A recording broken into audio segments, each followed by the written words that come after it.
നാണം കെട്ട് മതിയായെങ്കിൽ നിർത്തി പൊക്കൂടാ നിനക്ക്. ഇത്രയും സന്തോഷം തോന്നിയ ഒരു വീഡിയോ ഈ അടുത്ത കാലത്തൊന്നും കണ്ടിട്ടില്ല. മാധ്യമപ്രവർത്തകനായിരുന്ന KM ബഷീർ കൊലക്കേസ് തന്നെ പറയാം. ആ കൊലക്കേസിലെ പ്രതി ശ്രീരാം വെങ്കിട്ടരാമനെ മാധ്യമപ്രവർത്തകരെല്ലാരും കൂടി നൈസായി നാറ്റിച്ച് വിട്ട വീഡിയോ ഇന്നലെ നിങ്ങൾ എല്ലാവരും കണ്ടിട്ടുണ്ടാവും. സംഭവം ആളൊന്ന് ടെസ്റ്റ് ചെയ്ത് നോക്കിയതാ. ആളുകളെല്ലാം മറന്നു തുടങ്ങിയോ, വീണ്ടും ലൈവ് ലൈറ്റിൽ വരാനുള്ള സ്കോപ്പ് ആയോ എന്നൊക്കെ. ഇന്നലെ നമ്മുടെ കൃഷി മന്ത്രി ടി സിദ്ദിഖ് നടത്തിയ വാർത്താ സമ്മേളനത്തിലാണ് നിലവിൽ കൃഷി വകുപ്പ് ഡയറക്ടർ ആയിട്ടുള്ള ശ്രീരാം നൈസായിട്ട് കുമ്മനടിക്കാൻ നോക്കിയത്. അയ്യോ, കുമ്മനടി എന്നുള്ള വാക്ക് നമ്മൾ യൂസ് ചെയ്യുന്നുണ്ടെങ്കിലും ഏറ്റവും ബഹുമാനമുള്ള ഒരു വ്യക്തി തന്നെയാണ് ശ്രീ കുമ്മനം രാജശേഖരൻജി. അദ്ദേഹത്തിന്റെ പേരൊക്കെ ഇവനെ പോലുള്ളവന്റെ കൂടെ ചേർത്ത് പറയേണ്ടി വന്നതിൽ പ്രേക്ഷകരോട് ഞാൻ ക്ഷമ ചോദിക്കട്ടെ. നമുക്ക് വിഷയത്തിലേക്ക് വരാം. KM ബഷീറിന്റെ കൊലയാളിയെ വാർത്താ സമ്മേളനത്തിൽ ഇരുത്താൻ പറ്റില്ലെന്ന മാധ്യമ പ്രവർത്തകരുടെ നട്ടലുള്ള നിലപാടിന് ആദ്യത്തെ കയ്യടി. സംഭവം വെങ്കിട്ടൻ ആദ്യം ഈ വാർത്താ സമ്മേളനത്തിൽ ഉണ്ടായിരുന്നില്ല. മന്ത്രി വാർത്താ സമ്മേളനം തുടങ്ങിയതിന് ശേഷമാണ് അണ്ണൻ നൈസായി സൈഡിൽ വന്നിരുന്നത്. ഞാൻ നേരത്തെ പറഞ്ഞില്ലേ, ഒന്ന് എറിഞ്ഞു നോക്കിയതാണ് പുള്ളി. പക്ഷെ ആട്ടപ്പടലം തേഞ്ഞ് ഒട്ടി.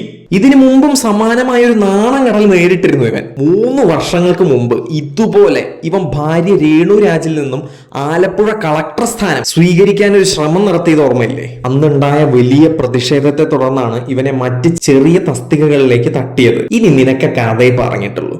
ഞാൻ പറയുകയാണെങ്കിൽ അവിടെ പോലും ഇവനെ നിർത്തരുത്. അതിനുള്ള യോഗ്യത പോലും ഇവനില്ല. വേറെ കഴിവുള്ള ആളുകൾ പുറത്തുണ്ടല്ലോ. നിന്റെ ഒന്നും ഒരു സേവനവും കിട്ടിയിട്ട് വേണ്ട ഞങ്ങൾ കേരളത്തിലുള്ളവർക്ക് ജീവിക്കാൻ. ഇവനെ നീക്കിയതിനു ശേഷം പിന്നീട് ആലപ്പുഴ കളക്ടറായി ചുമതലയേറ്റ കൃഷ്ണതേജയെ ഓർമ്മയില്ലേ? എത്ര നല്ല പ്രവർത്തനമായിരുന്നു അദ്ദേഹത്തിന്റെയൊക്കെ. നല്ലത് കണ്ടാൽ മലയാളികൾ നല്ലതെന്ന് തന്നെ പറയും. സംഭവം ഇവനെ, ഈ വെങ്കിട്ടനെ ഇപ്പൊ ആർക്കും വേണ്ട. മിക്ക മന്ത്രിമാരും തങ്ങളുടെ വകുപ്പുകളിൽ ഇവനെ വേണ്ട എന്ന് നിർദ്ദേശിച്ചിരുന്നു നേരത്തെ. എന്താ കാരണം? ഇത് തന്നെ. ഇവനുമായി സംസാരിച്ച് നിൽക്കുന്ന ഒരു ഫോട്ടോ പുറത്തു വന്നാൽ മതി അവർക്ക് ഉണ്ടാകാൻ പോകുന്ന ഡാമേജ് അത് ഇവർക്ക് നന്നായിട്ട് അറിയാം. ഇന്നലെ ടി സിദ്ദിഖിന് ഉണ്ടായ പോലെ മിക്കവാറും ഇവനെ ഇനി കൃഷി വകുപ്പിൽ നിന്നും തട്ടാനാണ് സാധ്യത. അങ്ങനെ തട്ടി തട്ടി തട്ടി നീ അവസാനം ഗതി കെട്ട് രാജിവെച്ചു പോകണം. സത്യം പറഞ്ഞാൽ നീ ഇപ്പോഴേ അത് ചെയ്യുന്നതാണ് നല്ലത്, നിനക്കും ബാക്കിയുള്ളവർക്കും. അല്ലാതെ ഇനി പഴയ പോലെ മീഡിയയുടെ മുന്നിൽ വന്ന് ഷൈൻ ചെയ്യാന്നുള്ള വ്യാമോഹം എട്ടായി മടക്കി നിന്റെ വീട്ടിൽ വെച്ചാൽ മതി മോനെ. നടത്തിക്കില്ല നമ്മള്. നിന്റെ ജന്മം ഇനി നീ ഇങ്ങനെ നാണം കെട്ട് ജീവിച്ച് തീർക്ക്. അത്രയ്ക്കുണ്ട് നിന്റെ ചെയ്തികൾ. കുറ്റം നടന്ന് 7 വർഷങ്ങൾക്കിപ്പുറം ഈ ഓഗസ്റ്റിലാണ് കേസിന്റെ വിചാരണ ആരംഭിക്കാൻ പോകുന്നത്. അന്ന് കാറിൽ കൂടെ ഉണ്ടായിരുന്ന വഫ ഇവനെ തേച്ച് മാപ്പുസാക്ഷി ആയതുകൊണ്ട് നിലവിൽ കേസിൽ ഒരൊറ്റ പ്രതിയേ ഉള്ളൂ, ഇവൻ. കേസിന്റെ ഫലം എന്താവും എന്നൊക്കെ ഏറെക്കുറെ നമുക്കറിയാലോ. ലെവന്റെ സ്വാധീനം വെച്ച് ഈസിലി ഊരി പോരാനുള്ള എല്ലാ സാധ്യതകളും ഉണ്ട്. കാരണം ബ്ലഡ് ടെസ്റ്റ് അടക്കം വന്ന് പോലീസ് നടത്തിയത് എത്ര വൈകിയാണെന്ന് നമ്മൾ കണ്ടതല്ലേ മോനെ. കോടതി നിന്നെ വെറുതെ വിടുമായിരിക്കും, ദാറ്റ്സ് ഫൈൻ.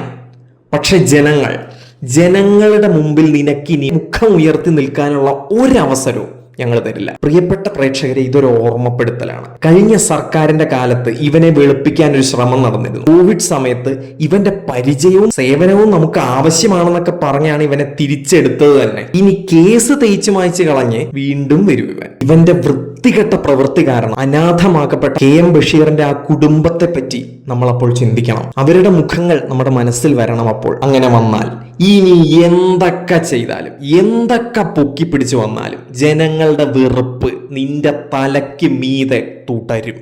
അതാണ് നിനക്കുള്ള ശിക്ഷ.